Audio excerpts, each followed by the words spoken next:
High বন্ধুরা, আমি সন্তোষী আবারও চলে এসেছি তোমাদের সামনে নতুন একটা ব্লগ নিয়ে। তো আজকে আমি আলুর পাঁপড় দেবো। আমি কিন্তু সারাদিন আজকে বাড়িতে থাকবো, তাই ভাবলাম যে আলুর পাঁপড়টাই আমি দিব বসে। তো দেখো, আমি একটা হাঁড়িতে জল নিয়ে নিচ্ছি। এবার আমি আলুগুলোকে এক একে ছিলে নেব। জলের মধ্যে রাখতে হবে, নইলে কালো কালো হয়ে যাবে। এদিকে আমার ভাগ্নে রান্না করেছে। কি কি রান্না করেছে সোনা?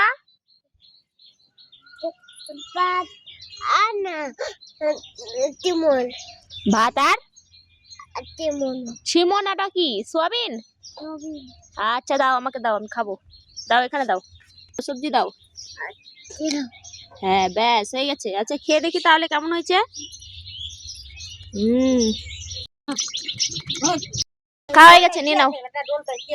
আর এইদিকে আমার সম্পূর্ণ আলু যেহেতু বানানো হয়ে গেছিল, তো একে একে আমি তুলে নিয়েছিলাম জল থেকে। তো আবার বানিয়ে আমি আবার জলের মধ্যেই রাখবো, তাই জলটাকে ফেলে আবার নতুন করে জল নিয়েছিলাম। আর আমি এখানে একটা আলু ছিলা মেশিন নিয়ে নিয়েছি। এই মেশিনটা কিন্তু অনেক পুরনো। এখন আর কিন্তু এরকম মেশিন পাওয়া যায় না সহজেই। তো দেখো, আমি আস্তে আস্তে সবগুলোকে বানিয়ে নিচ্ছি। কত সুন্দর হচ্ছে বানানোটা, দেখতেই পাচ্ছ তোমরা। আর এদিকে আমার ভাগ্নি কিন্তু উঠিয়ে উঠিয়ে জলের মধ্যেই ফেলছিল সবগুলোকে। আমি ওকে বললাম যে উঠিয়ে উঠিয়ে জলের মধ্যেই রাখবি কিন্তু। আর ভালো করে রাখছিল যাতে ভেঙে না যায়, সেটা ওকে বললাম। আমার কিন্তু কাটা শেষ, প্রায় কমপ্লিটই হয়ে গেছে। তো এবার এগুলোকে আমি ধুয়ে নিব।